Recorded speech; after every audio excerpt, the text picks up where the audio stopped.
Assalamualaikum warahmatullahi wabarakatuh. Alhamdulillah alladzi bi ni'matihi tatimmus shalihat. Segala puji bagi Allah Jalla Jalaluh yang karena nikmatnya kebaikan-kebaikan menjadi sempurna. Sebuah keyakinan yang harus tertanam di dalam jiwa, sebuah ikrar yang harus terus diucapkan oleh hamba, bahwa semua nikmat yang ada pada diri kita adalah murni pemberian Allah kepada kita, bukan karena usaha, bukan karena kecerdasan kita, bukan karena kepandaian kita. Allah Azza wa Jalla mengatakan, wa ma bikum min ni'matin faminallah.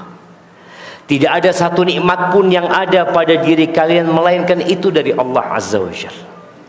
Kalau tadi dikatakan ada yang datang dari tempat yang jauh, dia datang ke tempat ini karena dia punya keinginan, dan karena Allah menghendaki dia datang. Maka ucapkan alhamdulillah, bersyukur kepada Allah atas nikmat yang diberikan, apalagi nikmat untuk berkumpul bersama orang-orang beriman. Allahumma salli wa sallim ala abdika wa rasulika nabiyyina Muhammadin wa ala alihi wa ashabihi ajma'in, amma ba'd. Apakah benar kita kumpul di sini dalam rangka menjalin ukhuwah Islamiyah? Ana mau tanya. Nah, yang pakai baju merah, kenal sama yang di kiri antum? Oh, udah kenal, masya Allah. Antum kenal sama yang di kiri antum? Belum kenal? Antum kenal sama dia, bang? Kayaknya belum kenal, kenalan antum dulu. Masya Allah. Jamaah kita ini kumpul badannya doang, ternyata hatinya enggak. Itu enggak boleh jamaah. Anda nggak akan mulai kajian sampai semua kenal sama yang di kanan sama kirinya. Antum tanya namanya, dari mana, kerjaannya apa? 3 pertanyaannya. Nama, dari mana, dan kerjaannya. Bismillah. Anda akan tunjuk lagi bentar lagi jemaah.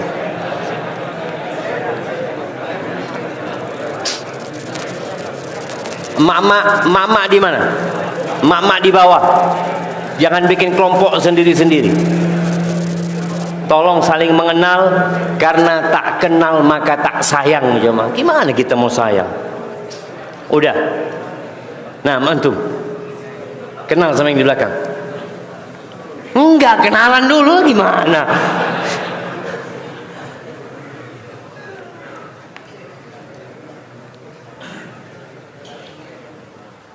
Dari mana dia?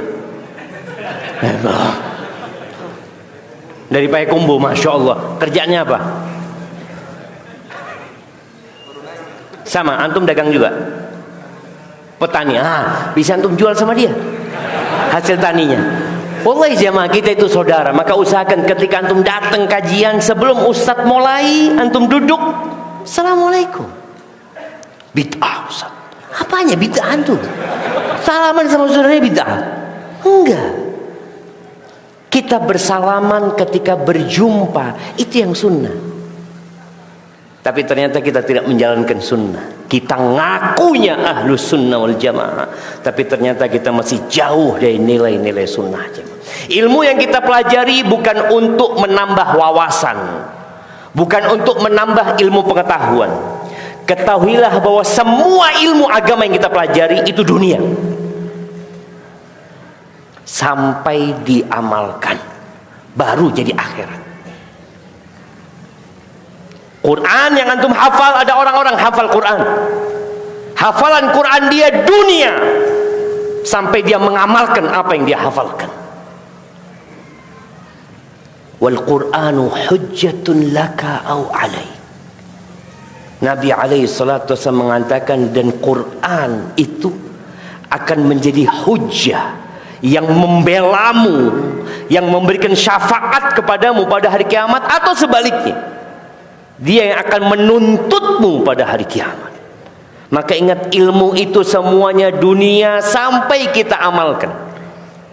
Antum kalau pulang tambah ilmu tapi nggak tambah amalnya, apa manfaatnya buat antum? Hanya menambah tuntutan buat antum pada hari kiamat. Maka tolong diamalkan, ringan, menambah cinta dan kasih sayang. Rasulullah sallallahu alaihi wasallam mengatakan, la tadkhulul jannah, kalian nggak bakalan masuk surga hatta tu'min, sampai kalian beriman. Tuh, iman syarat mutlak untuk masuk surga. Wala tu'minu hatta tahabbu, dan kalian tidak akan dikatakan beriman sehingga kalian saling mencintai. Afala adullukum ala syai'in idza fa'altumuhu tahabbtum. Kalian mau enggak aku kasih tahu amalan yang kalau kalian lakukan kalian akan saling mencintai? Apa? Afsyus salam bainakum, tebarkan salam di antara kalian. Maka duduk masuk masjid, assalamualaikum, lihat saudara yang assalamualaikum dari mana, kif halak, bekhair. Subhanallah jemaah. Maka tolong kita amalkan ilmu yang kita pelajari. Ahibati fillah, pertanyaan pertama. Ini kajian apa pertanyaan? Pertanyaan pertama sebelum kita mulai kajian. Tadi imam kita sholat maghrib rakaat pertama baca surat apa? Az-Zumar. Masya Allah. Kasih hadiahnya. Mana hadiahnya jemaah? Masya Allah. Barakallahu fikum. Tafadhal. Nah jemaah, itu surat Az-Zumar ayat 52. Apa kata Allah? Allah mengatakan, qul ya ibadiyalladzina asrafu ala anfusihim. Allah mengutus Rasulnya, Nabi kita Muhammad alaihi salatu wassalam. Allah perintahkan kepada Nabi untuk mengucapkan ini. Katakan, wahai hamba-hambaku yang telah melampaui batasan mereka dengan dosa-dosa yang mereka kerjakan. Siapa yang hari ini tidak berbuat dosa? Mungkin ada sebagian yang merasa tidak berbuat dosa, merasa suci adalah bagian dari dosa. Allah mengatakan, fala tuzakku anfusakum. Tadi selesai surat maghrib kita baca apa? Astaghfirullah, astaghfirullah, astaghfirullah. Kita minta ampun sama Allah Azza wa Jalla. Tadi ketika kita duduk di antara dua sujud, apa yang kita baca? Rabbighfirli warhamni, ya Allah ampuni aku, kasihi hamba ya Allah. Bacaan-bacaan yang kita baca itu menunjukkan bahwa kita makhluk yang penuh dengan dosa. Ketika Abu Bakar As-Siddiq datang kepada kekasihnya Rasulullah sallallahu alaihi wasallam, dia mengatakan, ya Rasulullah, alimni du'aan aqra'uhu fi salati. Ajarkan kepada aku doa yang aku baca ketika aku sholat. Bayangin, Abu Bakar dijamin masuk surga. Abu Bakar yang kalau imannya ditimbang dengan imannya umat Nabi SAW lebih berat imannya Abu Bakar Siddiq radhiyallahu anhu. Abu Bakar yang ketika Nabi SAW mengatakan, man asbaha minkumul yawma sa'iman, siapa yang hari ini puasa? Abu Bakar mengatakan, ana. Siapa yang hari ini bersedekah kepada fakir miskin? Abu Bakar mengatakan, ana. Siapa yang hari ini menjenguk orang sakit? Abu Bakar mengatakan, ana. Man asbaha minkumul yawm tabi'a janazatan, siapa yang hari ini mengantarkan jenazah? Abu Bakar mengatakan, ana. Supaya antum tahu bagaimana semangatnya Abu Bakar beramal setelah dijamin masuk surga. Kata Nabi sallallahu alaihi wasallam, majtama'na fi imri'in illa dakhalal jannah. Tidaklah amalan-amalan itu terkumpul di satu orang melainkan masuk surga dia. ketika dia datang kepada kekasihnya meminta sebuah doa yang dia baca ketika sholatnya. Apa doanya yang diajarkan?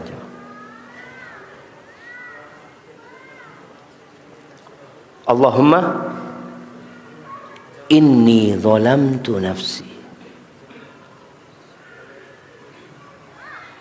faghfir li maghfiratan min 'indika warhamni innaka antal ghafurur rahim. Masya Allah.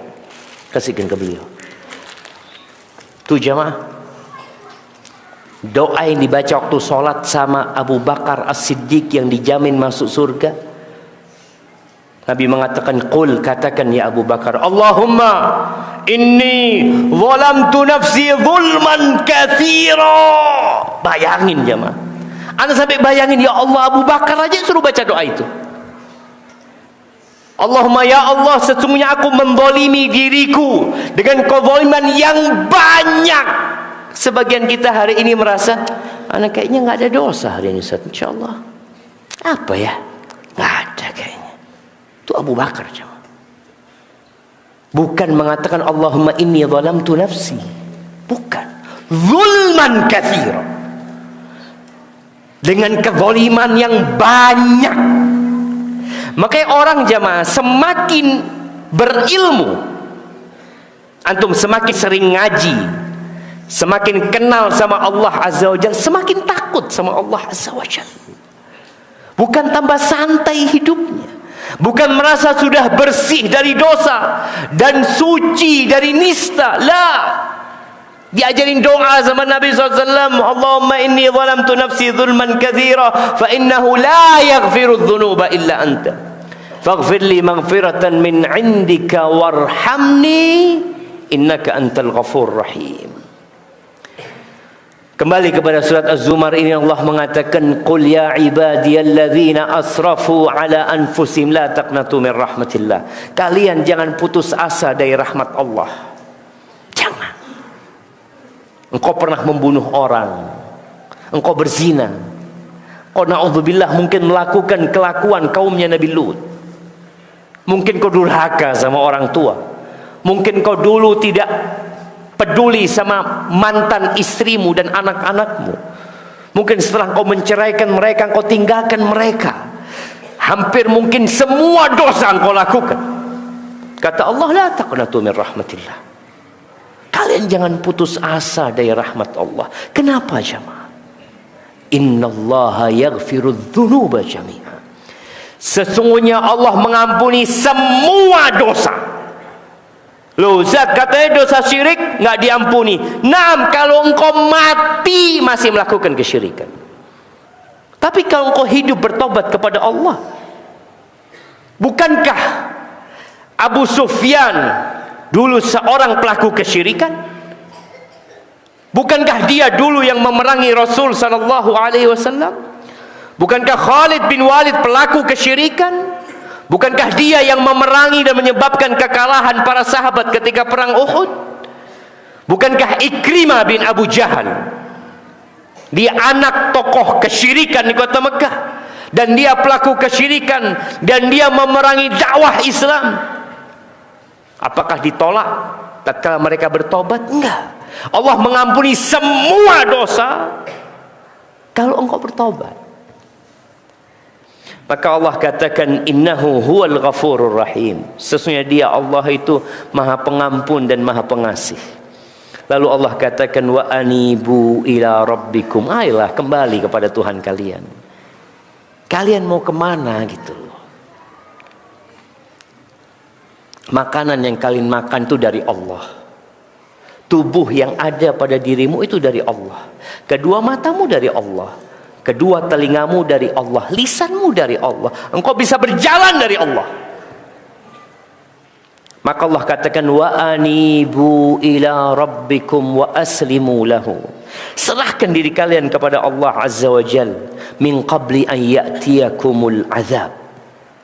Sebelum datang azab Allah Azza wa Jal. Ketika azab Allah turun, selesai sudah semua. Thumma la tunsarun, ketika azab Allah turun, kalian nggak akan ditolong sama Allah. Udah dikasih tahu balik. Seperti seorang yang berada di pinggiran jalan gunung yang terjal.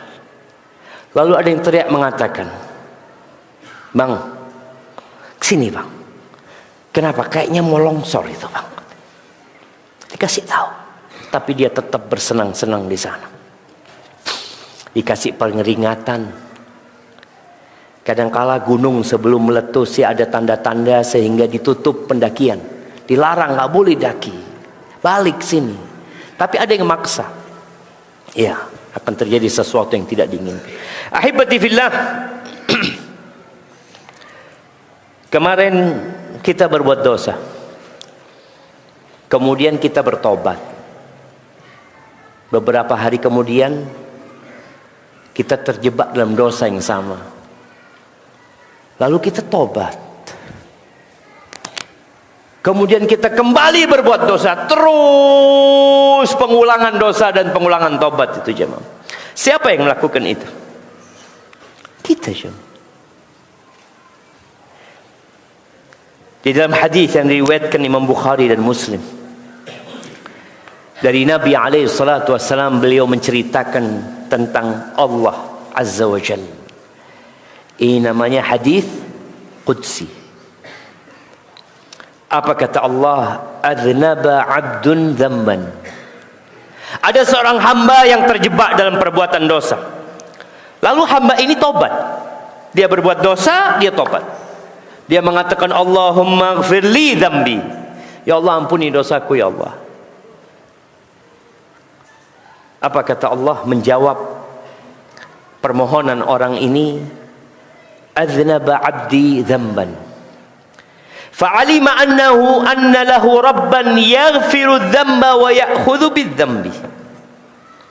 Hambaku berbuat dosa dan hambaku tahu bahwa dia punya Tuhan yang mengampuni dosa dan menghukum perbuatan dosa. Kemudian orang ini kata Allah, "Tsumma 'ada fa'adznab." Lalu orang ini ngulangin dosa lagi. Apa yang dia lakukan? Allahumma ighfirli dzambi. Yang kedua nih, ya Allah ampuni dosaku ya Allah. Apa kata Allah? Adznaba 'abdi dzamban, hambaku berbuat dosa dan dia tahu dia punya Tuhan yang mengampuni dosa dan memberikan hukuman atas perbuatan dosa. Dua kali. Tsumma 'ada fa'adznab. Lalu orang ini berbuat dosa lagi. Berapa kali? 3. Lalu berdoa lagi dia. Dia mengatakan, Allahumma ighfirli dzambi. Ya Allah ampuni dosaku ya Allah. Allah menjawab lagi permintaan orang ini. Adznaba 'abdi dzamban fa'alima anna lahu rabban yaghfiru dzamba wa ya'khudhu bidzambi. Hambaku berbuat dosa lagi dan dia tahu dia memiliki Tuhan yang mengampuni dosa dan memberikan hukuman atas perbuatan dosa. Maka dia tobat. Dia tahu Allah mengampuni dosa dan dia tahu Allah dapat menghukum perbuatan dosa dia. Lalu apa kata Allah? Ditobat orang ini yang ketiga. Qad ghafartu li 'abdi falyaf'al ma syaa. Aku sudah mengampuni dosa hambaku, hendaklah dia berbuat semau dia. Selama orang itu bertobat. Jangan pernah antum putus asa.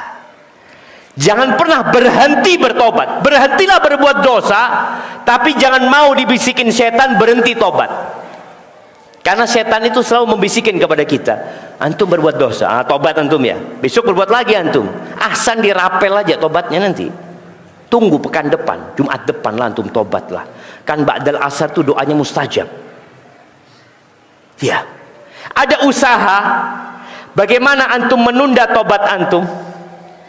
Karena dibisikan setan antum itu pura-pura tobat. Lah, jangan pura-pura tobat. Sempurnakan semua syarat tobat. Nah, apa syarat tobat? Antum. Iya, syaratnya apa? Syarat kembali ke jalan Allah itu apa? Tunggu, anak tanya sama dia dulu. Nah, antum pernah tobat nggak? Atau nggak pernah berbuat dosa? Baik, syarat yang pertama, niat karena Allah. Yang kedua,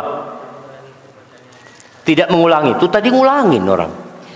Ngulangin lagi, ngulangin lagi, ngulangin lagi. Apa syarat kedua?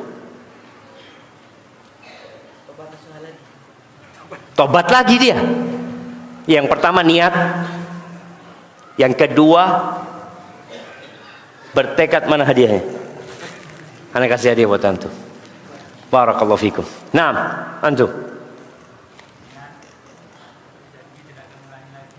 Berjanji tidak akan mengulangi lagi. Berjanji, bertekad untuk tidak mengulangi lagi. Nah, tapi kalau mengulangi lagi gimana? Terima nggak tobat yang pertama? Nggak, tobat yang pertama diterima nggak? Dia ngulangin. Ya, dia niatnya, tadi niat yang kuat, dia tidak ingin mengulangin. Seperti itu. Yang kedua, kan udah berjanji tadi. Menyesali perbuatan dosa itu. Tinggal satu lagi yang ketiga.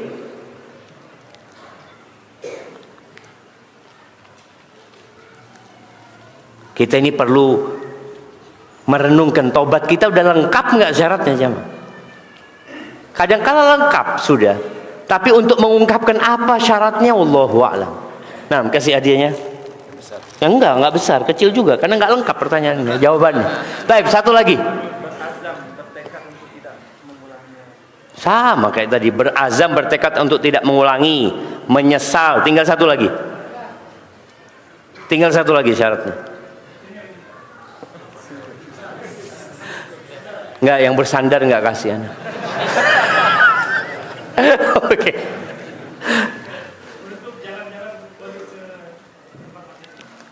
Menutup jalan-jalan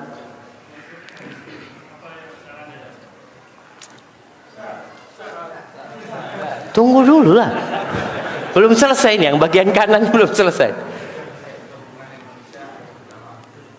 Itu syarat tambahan itu. Tidak, syarat yang tiga nih, menyesali, bertekad untuk tidak ngulangin. Tinggal satu lagi, meninggal dosa itu jamaah. Antum jangan menyesal, ya Allah aku dosa, ya Allah astagfirullahaladzim, terus antum ngocok nyesel karena kalah antum. Ada orang yang seperti itu. Dia bertekad untuk tidak mengulangi, tapi dia tidak meninggalkan. Nanti dia tidak akan mengulangi. Sekarang dia tetap melakukan perbuatan itu. Nggak diterima tobat. Mana hadiahnya? Kasih yang besar dia. Nggak apa-apa lah, kasih yang besar. Masya Allah. Tapi itu syaratnya tiga jemaah. Menyesali, meninggalkan, bertekad untuk tidak mengulangi. Kalau mengulangi lagi, tobat lagi. Lengkapin lagi persyaratan itu. Tadi syarat yang tambahan. Kalau berkaitan dengan manusia, kita perlu minta maaf atau minta dihalalkan. Ahibati fillah, satu hal yang kita yakini bersama, kita itu adalah pelaku dosa. Kullu bani Adam khata'. Semua anak Adam itu pelaku dosa. Wa khairul khata'in at-tawwabun. Sebaik-baiknya orang yang melakukan dosa itu adalah yang bertobat kepada Allah Azza wa Jalla. Kembali kepada Abu Bakar Siddiq. Kenapa ana selalu mengingatkan kita dengan Abu Bakar Siddiq? Karena sebagian kita setelah ngaji sok suci, merasa sudah paling baik. Abu Bakar Siddiq ini pernah disakiti hati. Siapa yang menyakitin?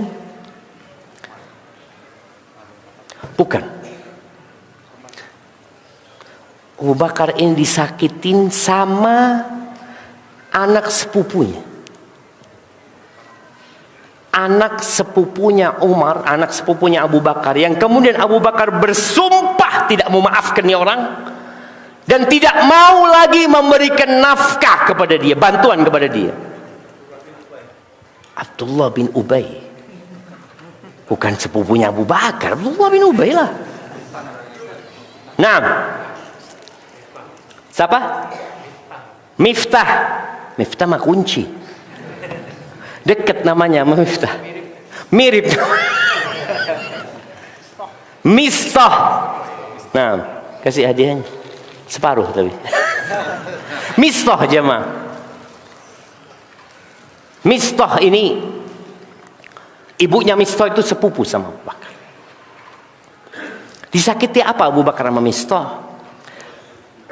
Anak akan ceritakan jemaah. Disakiti dengan ya Allah jemaah, anaknya Abu Bakar, istrinya Nabi difitnah berzina jemaah. Gimana perasaan antum kalau anak antum difitnah berzina dan terbukti dia tidak berzina? Siapa yang menyakitin? Ya hitungannya sepupu 2 kali. Karena anak sepupunya dia sepupu 2 kali sama Aisyah radhiyallahu taala anha. Dan orang ini suka dibantu sama Abu Bakar.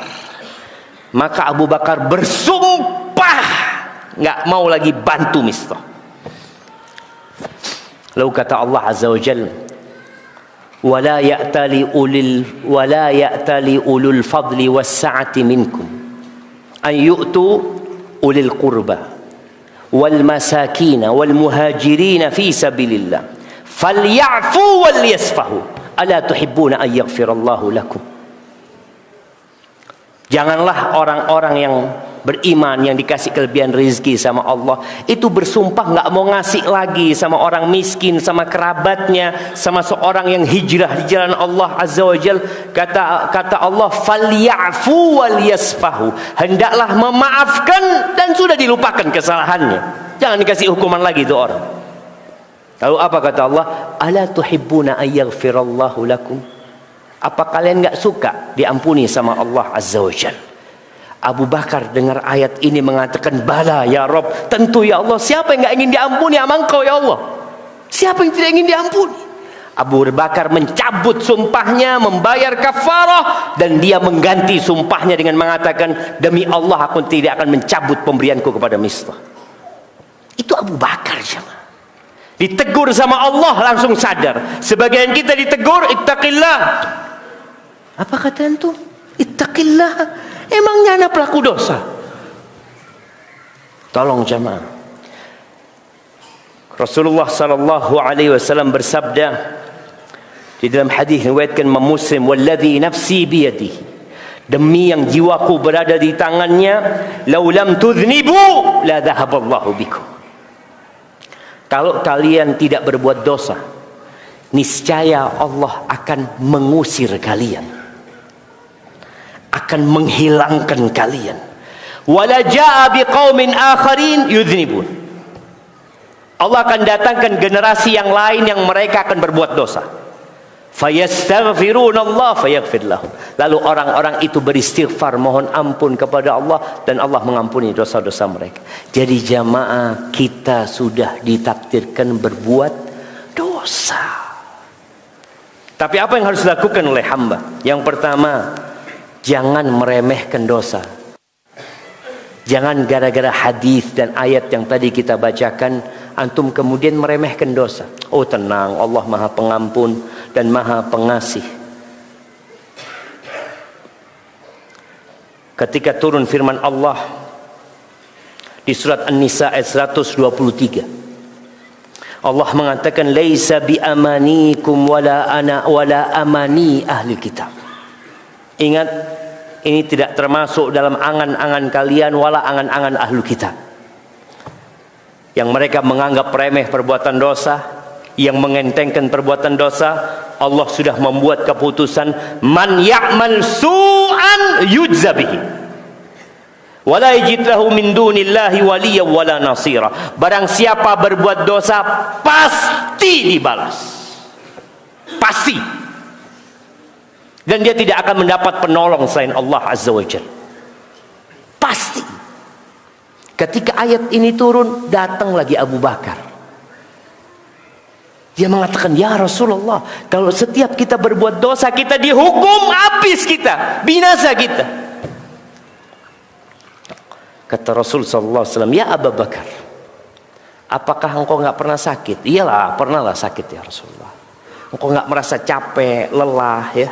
Iya, engkau nggak pernah gundah. Iya, itu balasan dari dosa-dosa yang kalian lakukan. Jadi ahibati fillah, apa yang kita rasakan dalam hidup ini?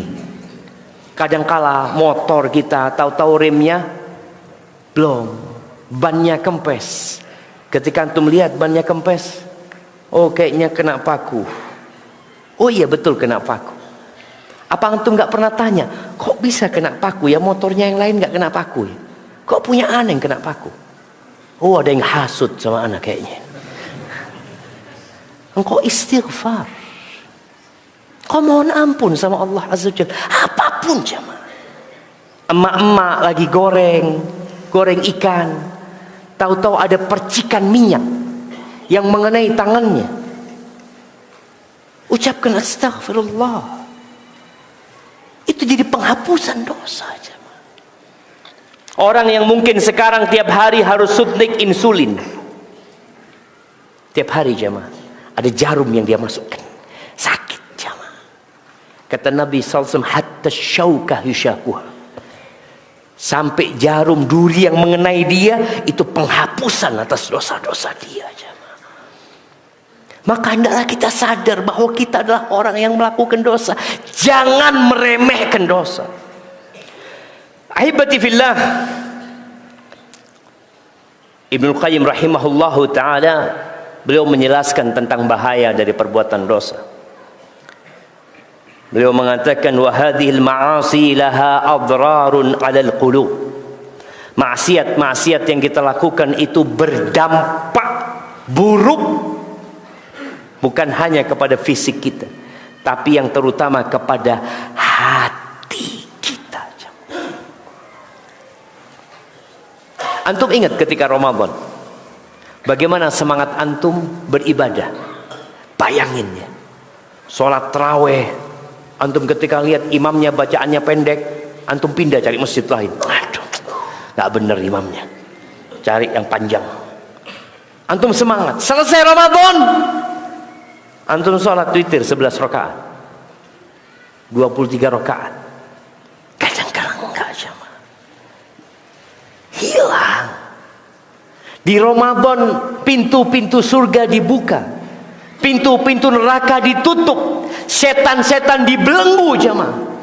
Jadi Allah ciptakan suasana yang begitu mendukung kita untuk baik. Selesai Ramadan dilepas lagi itu semua. Kembali kita berbuat dosa. Maka Ibnu Qayyim mengatakan bagaimana kemaksiatan itu berdampak buruk kepada hati manusia, kabararis sumumi 'alal abdan, seperti bahaya racun terhadap tubuh. Ala ikhtilafi darajatih fi racun itu ya dampaknya nggak sama, bertingkat-tingkat. Ada yang membuat orang itu, kalau antum kena sengat ular umpamanya, ada ular yang antum kalau kena sengat mungkin cuma demam. Ada ular yang antum kalau kena sengat antum hampir mati. Anak ingat pernah digigit kobra jemaah, mau mati aja. Anda rasakan semua badan itu sakit. Anda ingat di sini Anda digigit. Sakitnya sampai ke sini, anak rasakan. Diikat, kata teman-teman suruh ikat. Sakit itu terus kena sini jemaah. Terakhir sakitnya ke dada. Anak rasakan sakitnya di dada. Sebagian teman mengatakan sudah kayaknya ente mau meninggal dunia. Sahih. Maksiat seperti itu. Dosa seperti itu. Cuma sayangnya sebagian kita tidak merasakan kalau ada racun yang masuk ke tubuh dia, yang merusak hatinya. Kita azan dulu. Ya, 2 menit lagi. Lalu Ibnu Qayyim mengatakan, wa hal fid dunya wal akhirah syururun wa daun illa bisababil ma'asi wad dhunub.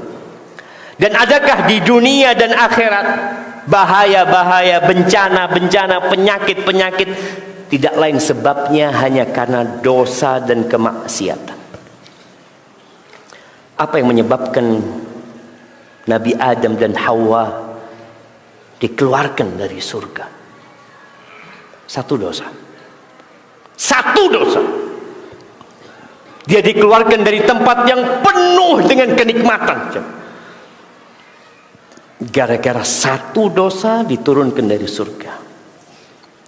Wa man ladzi akhraja iblis, apa yang menyebabkan iblis diturunkan dari kerajaan langit, dilaknat, ditempatkan di tempat yang penuh dengan bencana buat iblis. Apa penyebabnya? Karena hasad, karena sombong, karena kufur setelah beriman. Dan apa yang menyebabkan iblis pula yang dulunya taat, iblis ini taat. Gara-gara dosa dia jadi murtad dan keluar dari ketaatan tersebut.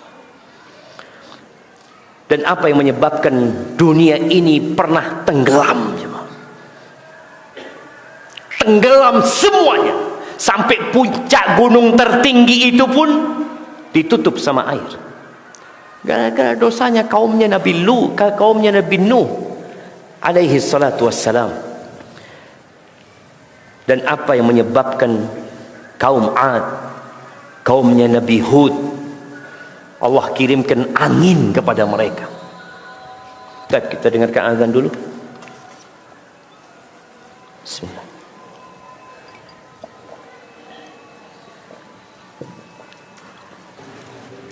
Alhamdulillah alladzi hadana lihada wa ma kunna linahtadiya laula an hadana Allah. Wassalatu wassalamu ala khairil bariyah nabiyina Muhammadin wa ala alihi wa ashabi ajma'in, amma ba'd. Ahibati fillah, apa yang menyebabkan Fir'aun ditenggelamkan? Apa yang menyebabkan Qarun dibenamkan dengan harta dan rumah yang dia miliki? Semua adalah dosa, kemaksiatan yang dilakukan.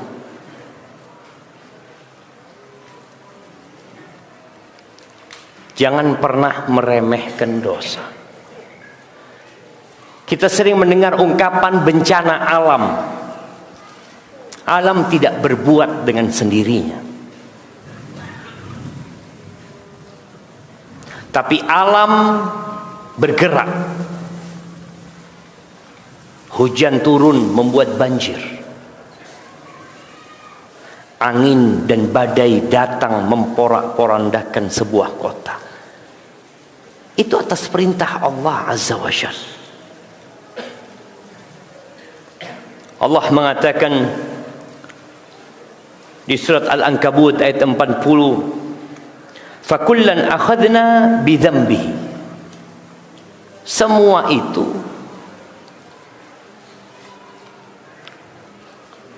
ada yang masih sholat ternyata jemaah. Nah,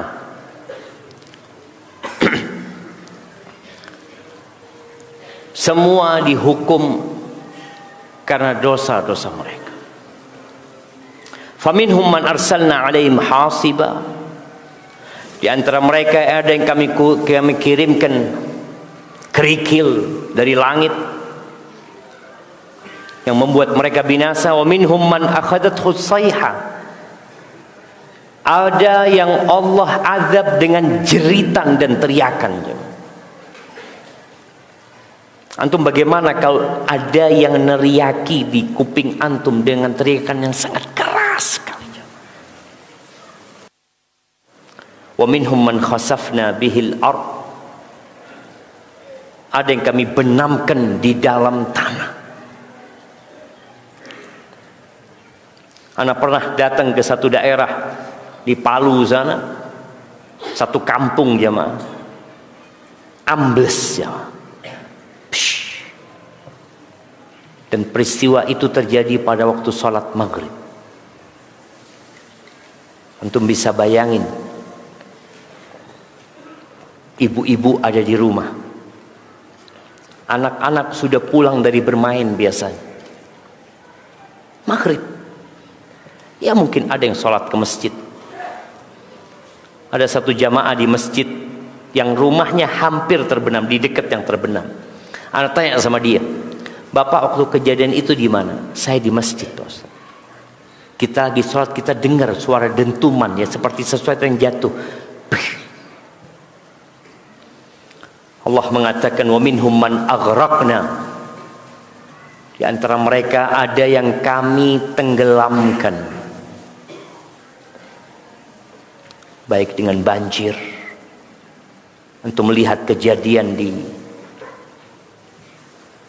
mana? Di Maroko atau di Libya, ketika Allah buat bendungan mereka hancur.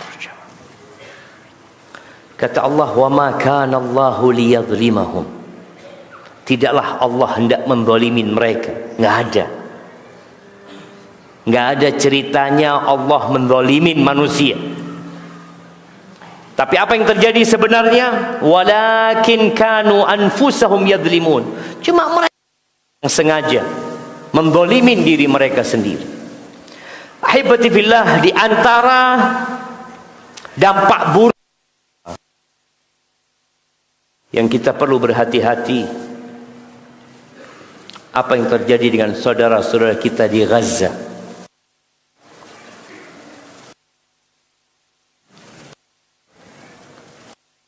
Tum fikir kenapa Allah biarkan itu terjadi?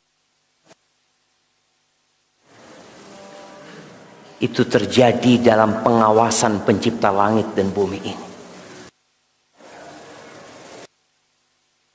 Ketika perang Uhud, kayaknya mic-nya. Nah, Allah memberikan kekalahan kepada umat Islam. Padahal di tengah-tengah mereka ada Rasulullah sallallahu alaihi wasallam. Ada Nabi kita Muhammad alaihi salatu wassalam. Beliau termasuk yang terluka pada waktu perang itu. Patah gigi seri beliau alaihi salatu wassalam. Gelang-gelang besi itu masuk ke pipi beliau. Kepala beliau berdarah alaihi salatu wassalam. Perang Uhud itu ada Abu Bakar As-Siddiq, ada Umar bin Khattab, ada Uthman bin Affan, ada Ali bin Abi Talib, ada Abdurrahman bin Auf, ada Zubair bin Awam, ada Talha bin Ubaidillah, ada Sa'id bin Zaid, ada Abu Ubaidah Amir bin Jarrah. Bisa antum bayangin ya, sahabat-sahabat yang dijamin masuk surga ada ketika perang itu. Tapi Allah berikan kekalahan kepada mereka. Ketika mereka kalah, mereka bertanya, anna lana hadha, gimana kita kalah ini? Apa kata Allah? Qul huwa min indi anfusikum. Itu kekalahan gara-gara kalian sendiri. Gara-gara satu kemaksiatan dilakukan oleh puluhan orang, ya mungkin 40 orang, 35 orang dari pemanah, yang mereka berijtihad padahal sudah ada perintah dari Nabi SAW, kalah menang kalian tetap di sini. Mereka turun jamaah. Apa kata Allah? Minkum man yuridud dunya wa minkum man yuridul akhirah. Di antara kalian ada yang ambisinya dunia. Perang jamaah, ambisinya dunia ada. Ini Allah sampaikan kepada sahabat-sahabat terbaik Nabi alaihi salatu wassalam. Minkum man yuridud dunya wa minkum man yuridul akhirah. Iya, di antara kalian ada yang ambisinya akhirat, tapi ada yang ingin dunia. Kemudian Allah hilangkan kemenangan itu, liyabtaliyakum, untuk menguji kalian, cobaan buat kalian agar kembali kepada Allah azza wa jalla. Itu satu dosa. Bagaimana dengan kondisi saudara-saudara kita di Gaza yang mereka dibantai dan 8 miliar manusia melihat? Yang dari 8 miliar manusia itu hampir 2 miliar di antara mereka muslimun melihat jemaah dan tidak bisa berbuat apa-apa.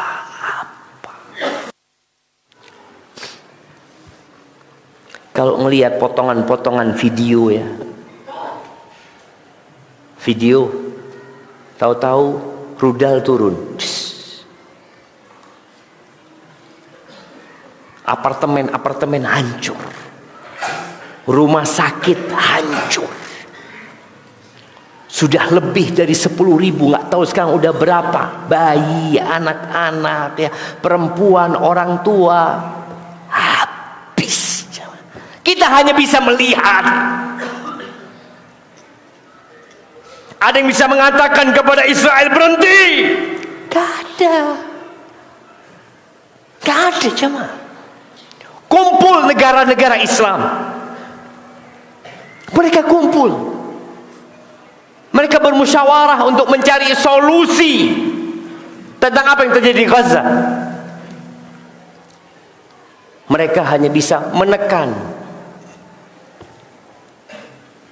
tapi mengatakan jangan, gak bisa. Apa penyebabnya? Dosa.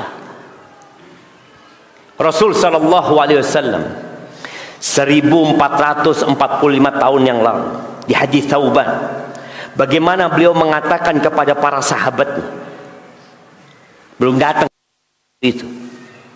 Apa kata beliau alaihi salatu wasallam? Idza tabaya'tum bil'ina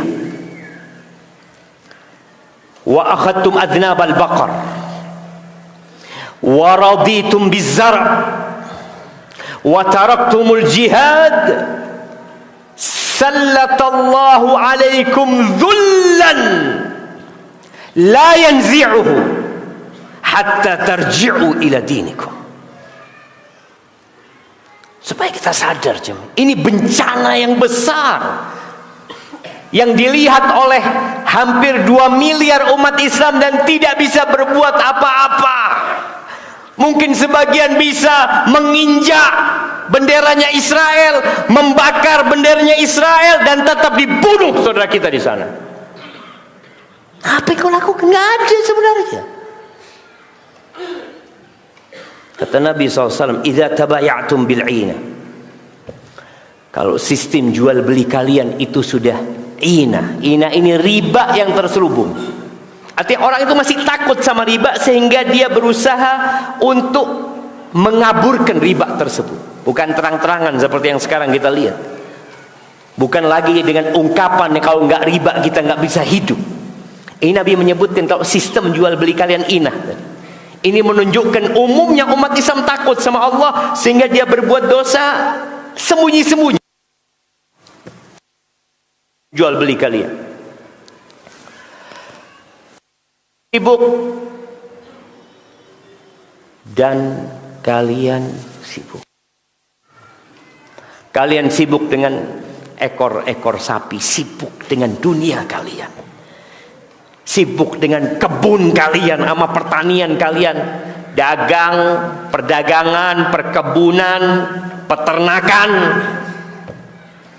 Sibuk dengan itu semua dan kalian meninggalkan jihad di jalan Allah Azza wa Jalla. Apa hukuman dari Allah? Sallatallahu alaikum dhullan. Allah Rabbul Alamin yang berjanji akan menolong orang-orang yang beriman, itu akan menimpakan, bukan pertolongan. Allah akan menimpakan kepada kalian kehinaan. Kalian akan hina. Dahulu orang-orang kafir itu, kalau dengar pasukan umat Islam, mereka ketakutan, jemaah. Bagaimana ketika perang Yarmuk? Ya 50.000 atau 40.000 melawan 100.000 lebih. Dan Allah berikan kemenangan. Bagaimana Ma'rakatul Qadisiyah, perang Qadisiyah menghadapi Persia, semuanya tunduk. Pasukan umat Islam sedikit. Kenapa mereka takut? Allah yang membuat mereka takut. Bukan mereka takut karena umat Islam gagah. Lah. Dari dulu umat Islam senjata mereka biasa-biasa saja. Pakaian mereka ya biasa. Tapi Allah yang membuat mereka takut. Maka Nabi SAW ketika menyebutkan hadis ini, beliau mengatakan la yanzi'uhu, kehinaan yang Allah timpakan kepada umat Islam itu Allah tidak akan cabut.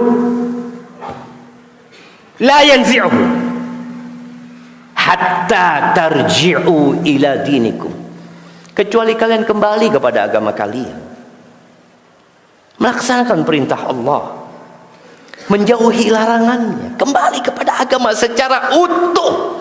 Ya ayyuhalladzina amanu dkhulu fis silmi kafa, wahai orang-orang beriman, masuklah ke dalam agama secara kafa.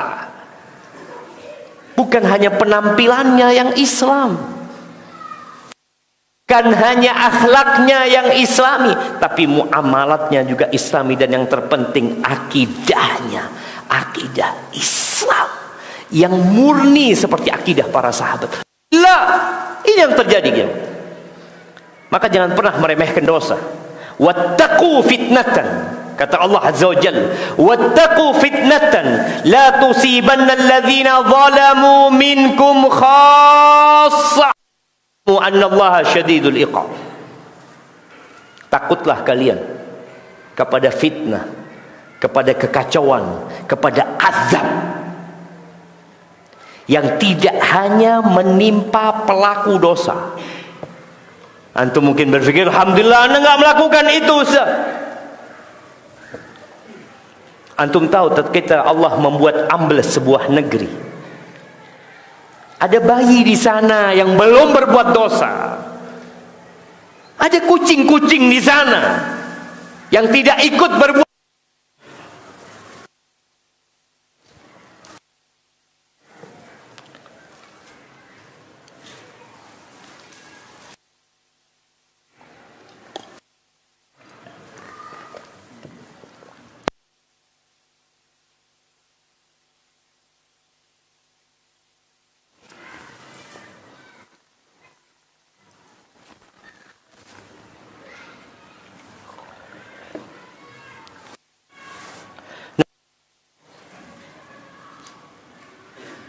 Bismillah.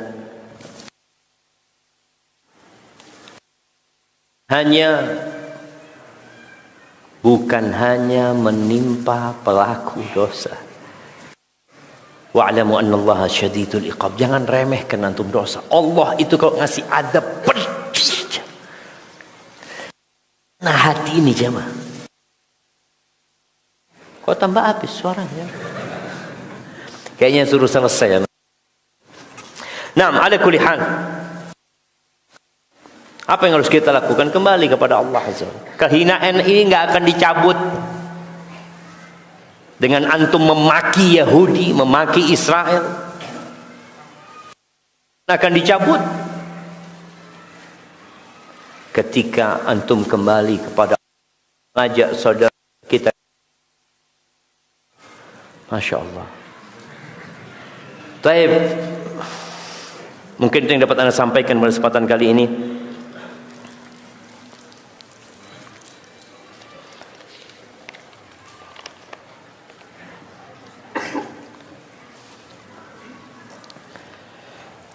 Assalamualaikum warahmatullahi wabarakatuh. Pertanyaan: apa doa supaya anak cucu kita terhindar dari dosa besar? Semoga Ustadz dan kita semua diberi kesehatan jiwa dan raga, diampuni semua dosa-dosanya, amin. Yang pertama, jagalah Allah Azza wa Jalla.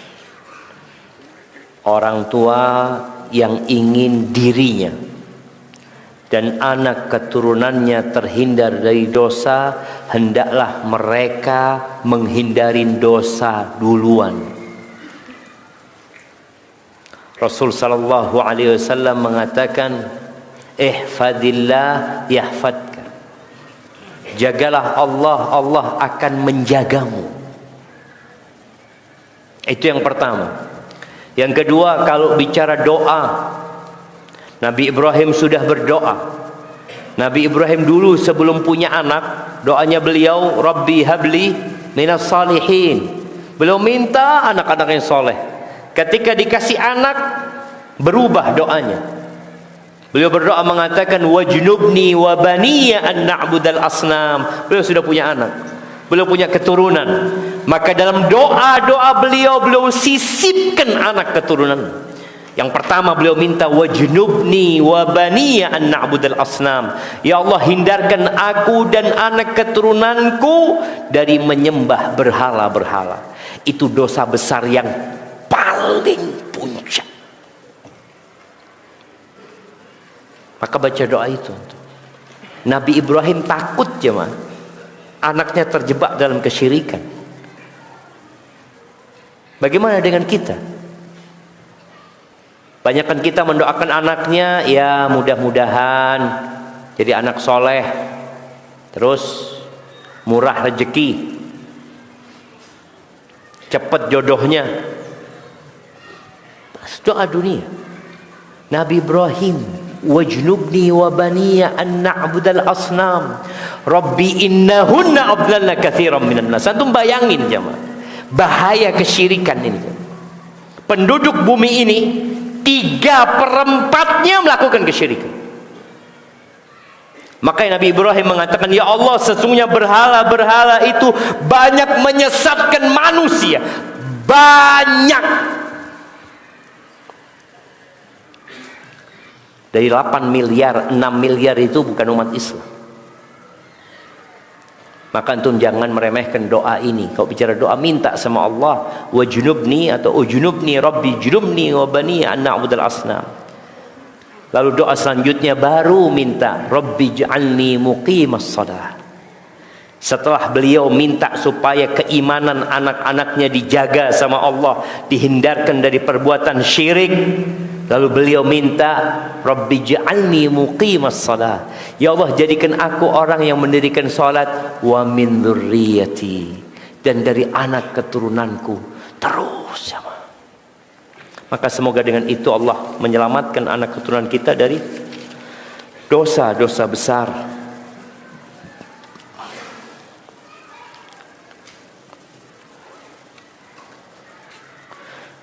Assalamualaikum Ustaz.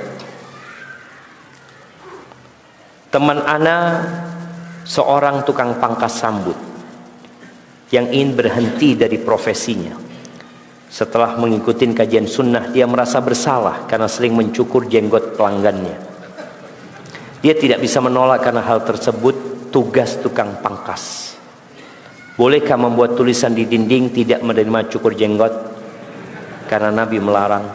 Naam jemaah. Tulis antum. Tulis hadis Nabi SAW. Tidak menerima cukur jenggot karena Nabi bersabda SAW, a'ful liha wahfus syawarib. Das. Antum kasih tahu hadisnya karena orang-orang banyak nggak ngerti, banyak nggak faham dengan urusan jenggot. Ketika anak pulang dari pesantren, awalnya anak cukur jenggot, sampai terakhir anak mau lulus, Allah kasih hidayah. Akhirnya anak pulang nggak cukur jenggot. Anak disidang sama keluarga. Ditanya, ikut aliran apa sekarang? Bayangin jawab. Sampai sunnah Nabi SAW dianggap bid'ah, sesuatu hal yang baru. Engkau ikut aliran apa? Saya sampaikan ini sunnah Nabi SAW. Ribut, oh yang pakai jenggot itu orang-orang yang sudah tua. Anak masih SMA kelas 3. Anak sampaikan ke kerabat yang ngomong kayak gitu, mana orang tua yang memanjangkan jenggotnya? Orang tua semua potong jenggotnya. Ini bukan bicara tua atau muda, ini bicara sunnah Nabi SAW. Kita masih muda waktu itu ya, kadang-kadang kurang ajar, anak mohon ampun juga. Sampai ada ancaman nanti kalau tidurmu dipotong jenggot anak. Berontak, anak sempat berontak pada waktu itu. Karena sering ditegur urusan jenggot ini. Anak belajar, Nabi nyuruh manjangin jenggot. Orang tua melarang kita pakai jenggot. Siapa yang ditaatin? Orang tua apa Nabi SAW? Nabi SAW. Maka antum tulis itu hadis Nabi SAW. A'ful liha wahfus syawarib. Ketika orang mohon maaf katanya. Mohon maaf ini loh, ada hadisnya. Kalau nggak ada hadis ini, ana potongkan jenggot antum. Antum katakan seperti itu. Ana terima pangkas rambut saja. Antum kan pangkas rambut, bukan pangkas jenggot kan. Nah, jemaah, kita ini kadang-kala memang harus tidak membiarkan dosa itu terus terjadi. Tadi Anda sampaikan bahwasanya gara-gara dosa sebagian orang azab itu kena semuanya. Jangan dipikir ketika orang berzina hanya orang berzina yang diazab. Semuanya kena. Tetangga-tetangganya yang membiarkan hal itu.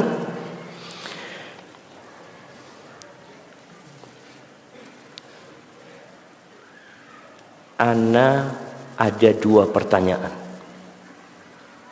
Yang pertama, ana sampai di satu titik. Ana malu berdoa kepada Allah. Karena ana tidak pantas meminta doa itu. Apa yang harus ana lakukan, Ustaz? Jamaah rahimakumullah. Doa itu adalah ibadah. Jadi kalau antum malu berdoa, antum malu beribadah kepada Allah. Sedangkan Allah itu suka dengan orang yang berdoa. Sampai Nabi alaihi salatu wasallam mengatakan, a'jazun nas man ajiza anid du'a. Orang yang paling bodoh, orang yang paling lemah adalah orang yang enggak mampu berdoa. Sedangkan Allah mengatakan, ud'uni astajib lakum, minta sama aku, pasti aku kabulkan. Hanya saja nggak boleh berlebih-lebihan dalam berdoa. Ana nggak tahu kalau antum sampaikan, karena ana tidak pantas meminta doa itu, berarti ada sesuatu yang antum ingin. Kalau sesuatu itu memang nggak boleh dipintai, jangan minta sama Allah Azza wa Jalla. Tapi yang jelas Allah suka dengan hambanya yang berdoa dan maksa kalau doa. Antum lihat nabi-nabi Allah, semua berdoa minta sama Allah Azza wa Jalla. Bahkan iblis pun berdoa. Iblis minta sama Allah dan dikabulkan doanya iblis, karena dia ikhlas ketika berdoa. Dia mengatakan, Rabbi anzirni ila yaumi yub'atsun. Tunda waktuku sampai hari dibangkitkannya manusia. Qala innaka minal munzarin. Kau termasuk orang-orang yang ditangguhkan. Masa antum kemudian malu untuk berdoa mohon sama Allah Azza wa Jalla? Yang penting tadi, jangan berlebih-lebihan dan ikhlas ketika berdoa. Yang kedua, apakah boleh kita mengutuk bangsa yang menzalimi Palestina sedemikian rupa? Tidak hanya di lisan tapi juga di medsos seperti julid fi sabilillah. Ahibati fillah. Lakukan apa yang bisa antum lakukan untuk menolong saudara-saudara kita di jalan Allah Azza wa Jalla, selama tidak bertentangan dengan syariat Allah. Tapi sekali lagi, antum harus tahu, kehinaan yang menimpa umat Islam, yang hanya bisa teriak-teriak, yang hanya bisa komen, itu disebabkan dosa-dosa kita, jemaah. Tapi sebagian kita nggak mau sadar. Ya, mudah-mudahan kita dikasih petunjuk sama Allah Azza wa Jalla. Tadi apa saja yang bisa antum lakukan dan nampak manfaatnya, tidak bertentangan dengan syariat, manfaatnya nampak dan dirasakan. Kalau ternyata Israel nggak ngurusin antum, antum buang-buang waktu, antum buang-buang waktu. Maka tolong perhatikan hal itu.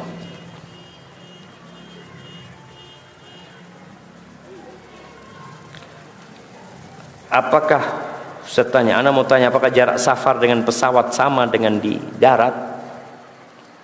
Lalu bagaimana hukumnya wanita tanpa mahram safar?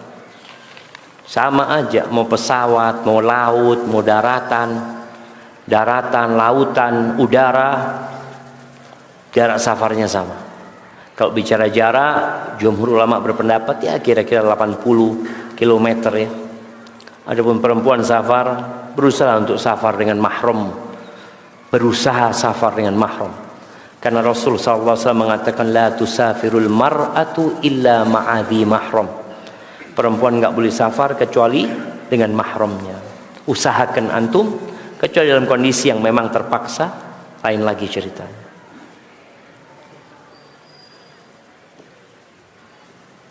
Dulu 5 tahun yang lalu istri anak hamil, anak kelima Ustaz.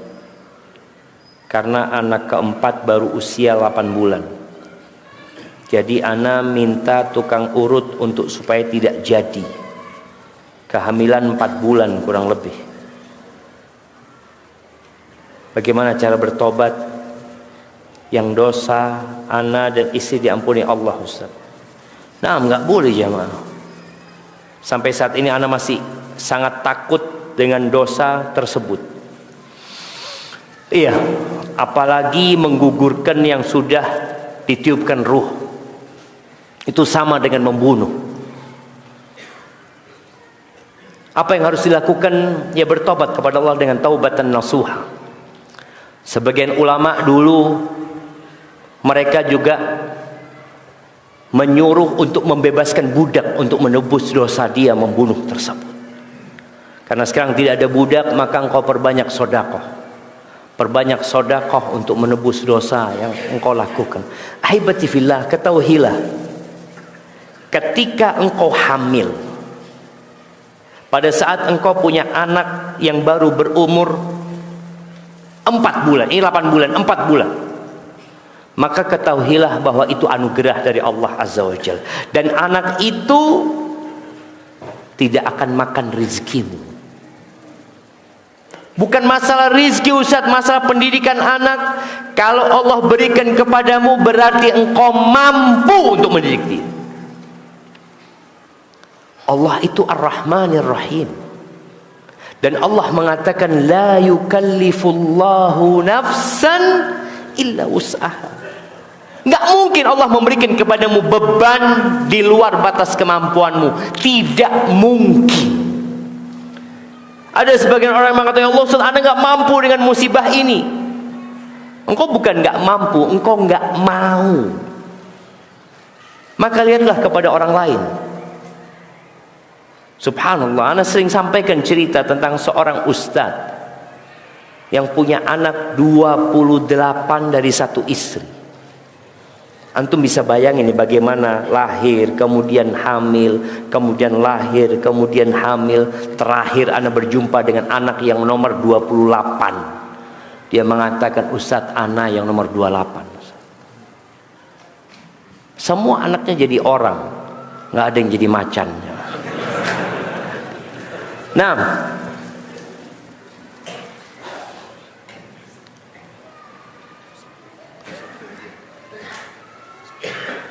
satu haji. Tolong kuatkan anak, pemuda yang berjuang skripsi, kerja, dan orang tua yang semakin tua. Itu membuat pikiran anak kacau, sehingga anak jadi lalai akan kewajiban sebagai muslim. Jamaah, skripsi itu sebulan selesai.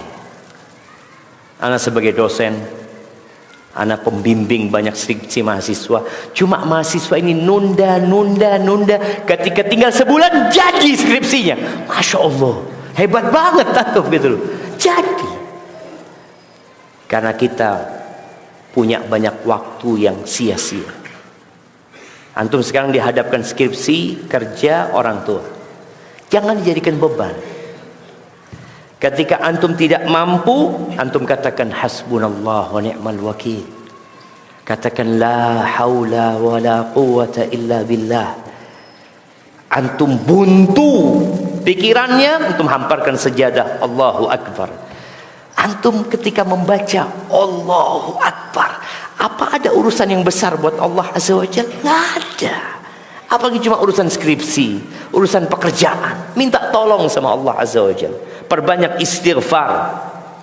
Makanya sebagian ulama itu ketika dia tertutup buntu dalam satu permasalahan, dia sholat. Dalam sujudnya dia istighfar, minta ampun. Selesai sholat Allah bukakan jamaah. Dan sekali lagi Allah tidak memberikan beban kepadamu di luar batas kemampuanmu. Engkau mampu menghadapi skripsi, engkau mampu. Dan ingat, jangan sampai menelantarkan kewajibanmu sebagai seorang muslim gara-gara urusan dunia. Kewajibanmu kepada Allah engkau tinggalkan. Ana mohon doanya untuk kesembuhan istri dan diberi kelapangan rezeki agar bisa membayar hutang.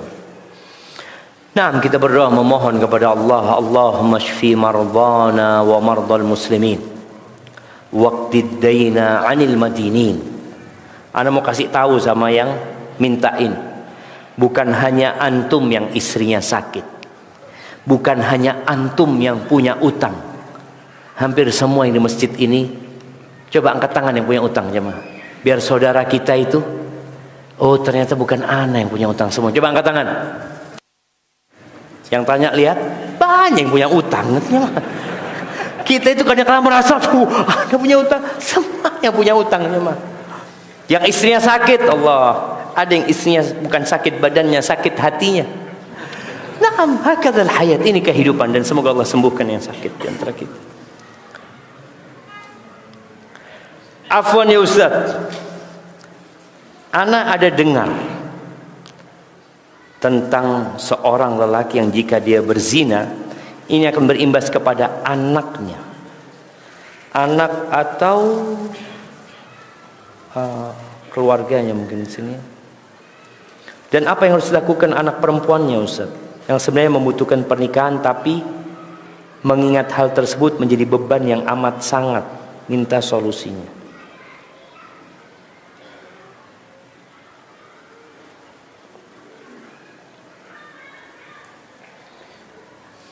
Gak paham aja, bentar.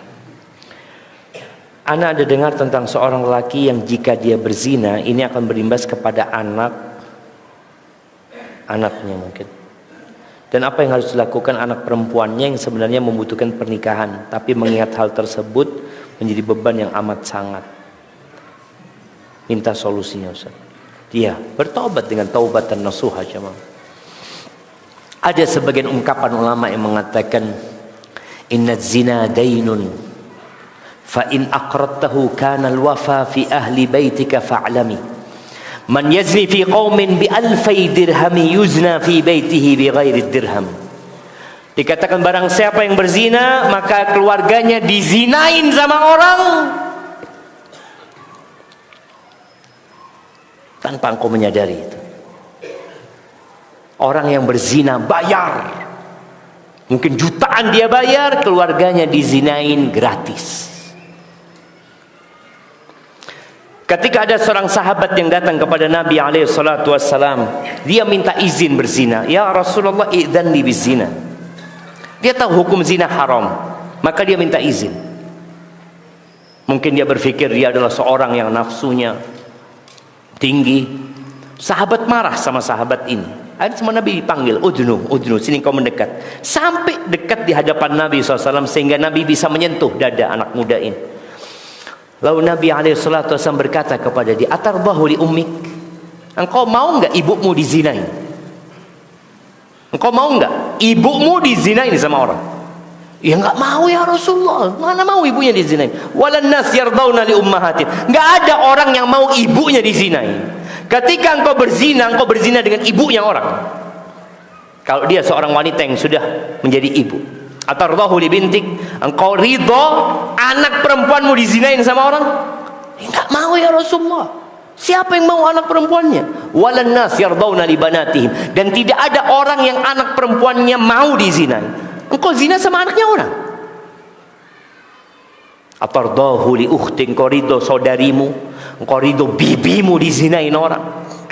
Kata Nabi, enggak ada orang yang mau. Jadi ketika antum berzina dengan seorang, ketahuilah yang antum zinain itu anaknya orang, ibunya orang, saudarinya orang, bibinya orang. Dan mereka enggak mau. Ketika antum merusak keluarganya orang, bagaimana Allah akan menjaga keluarga antum? Antum nggak jaga keluarganya orang, antum rusak anaknya orang. Maka hendaklah bertobat kepada Allah dengan taubatan nasuha. Apa yang sudah terjadi, engkau bertobat dan berusaha untuk menjaga sekarang, sehingga harapannya Allah menjaga keluargamu, menjaga anak-anakmu. Anda dengar cerita di Jawa sana, ada seorang yang menikah karena berzina. Ini orang tua menikah karena berzina, bapaknya nikah karena berzina.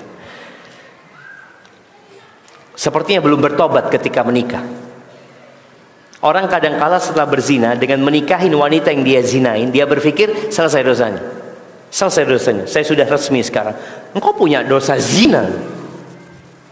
Yang perlu engkau bertobat dari dosa tersebut. Buku hijau yang kau dapatkan bukan melegalkan perzinaanmu, melegalkan hubunganmu setelah itu iya, tapi perzinaanmu lah. Dan hamil dari zina. Subhanallah, anaknya sama kayak bapaknya. Anak perempuannya hamil di luar nikah. Karena orang tuanya nggak jaga jamaah. Maka tolong, semoga Allah melindungi keluarga kita dari perbuatan dosa. Rasul sallallahu alaihi wasallam mengatakan, ayyuhan nas, tubu ilallahi wastaghfiru. Wahai umat manusia, bertobatlah kalian kepada Allah dan beristighfar.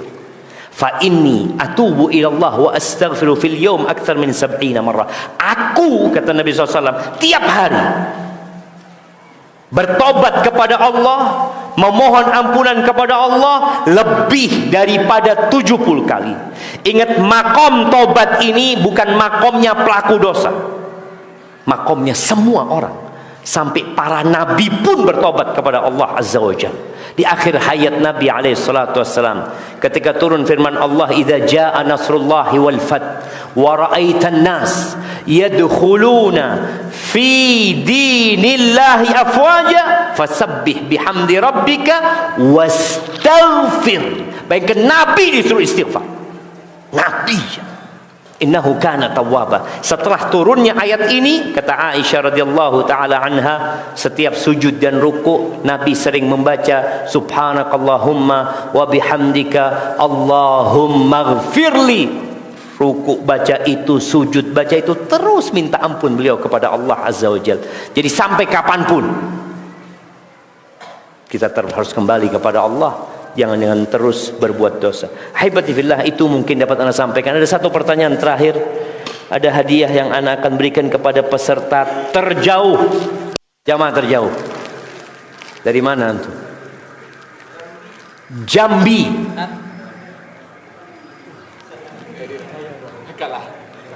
Lebih jauh Jambi. Nah, Rantau Prapat. Jauh mana Jambi sama Rantau Prapat? Antum dari mana? Oh, Bandung, udah di sini lah. Enggak, yang datang kajian dari Aceh.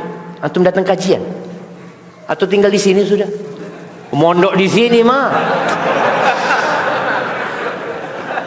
Antum datang buat kajian apa datang tinggal di sini? Tinggal di Bandung. Balik ke Bukit Tinggi mau kajian. Ya orang Bukit Tinggi pulang kampung lah antum. Ya, pulang kampung. Nah, dari Bukit Barisan. Jauh mana sama Rantau Prapat? Hah? Bukit Barisan. Rantau Prapat, Bukit Barisan. Hah? Coba lihat di Google jamaah. Anda nggak tahu mana yang lebih jauh? Anda lebih jauh mana Bapak? Bukit Barisan sama Rantau Prapat. Jambi. Ada yang Jambi, lebih jauh Jambi apa Rantau Prapat?